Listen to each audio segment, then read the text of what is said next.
talking to your kids about social media, about TikTok, YouTube, Instagram, Facebook. Do you guys let your kids have phones? What kind of rules do you have, especially for younger ones? I'd be interested to hear below. Guys, I'm Danny, and today's little dicho is going to talk about conversations with your kiddos about social media. Interesting data point I found in the Journal of Pediatrics published in 2021 that said children of divorced parents were more likely to use their phones for social media and gaming than children from married parents. A study from 2019, so a little bit older, that found that 63% of children of divorced parents had phones by the age of 10 compared to the rest. So the data is limited, but we've got to do a better job of talking with our kids about the tech that is consuming everything around us in this world. We can't control the access that our kids have to tech as much as we think we might be able to.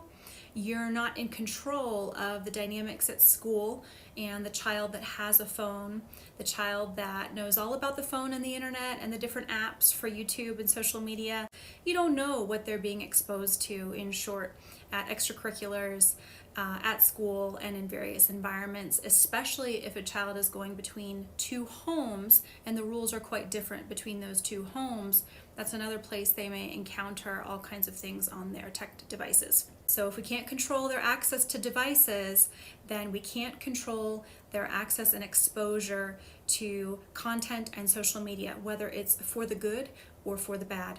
So a big reason that I wanted to do this post is because I don't want us to be afraid of tackling these sorts of conversations head on and feeling empowered to be honest about what you know and don't know.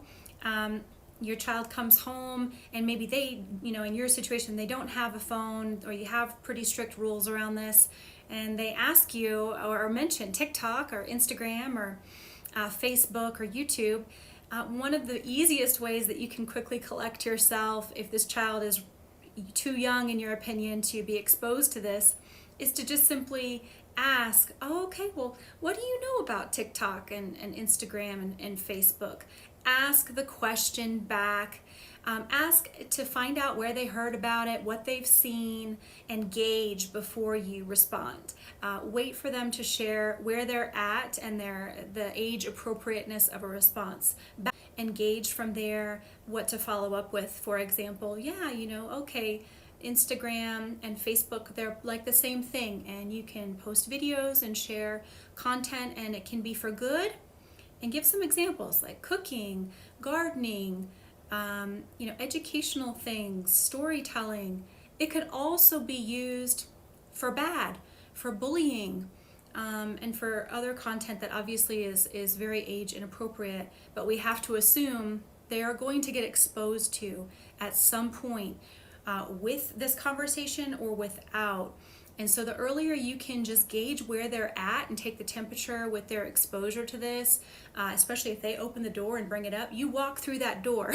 Don't shy away from that conversation. Take it as an opportunity to level set with where they're at, and don't turn a blind eye and avoid the conversation.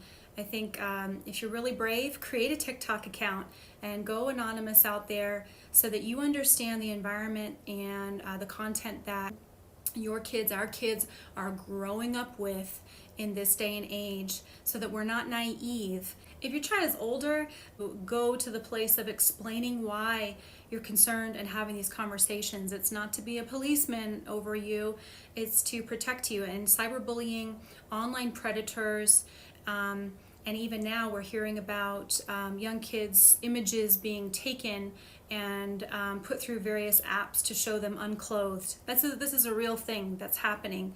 So you're trying to protect them. This is a thing that you're doing out of love, and you're setting a boundary, clear rules, clear timeframes, clear accesses to which apps, and inviting a dialogue around it, which is a much healthier thing to do than just shutting it down, avoiding the conversation.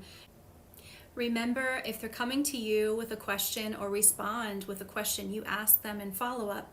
That means they're getting information from you, a responsible, loving adult, as opposed to being shamed for it, or having to go run off to their friends. Which think about developing your child into a critical thinker.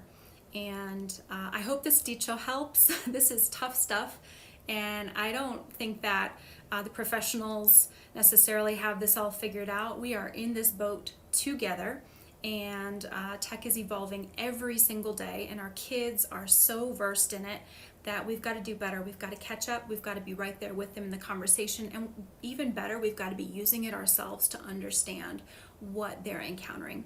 I'll see you guys again soon, and remember, you've got this. Ciao.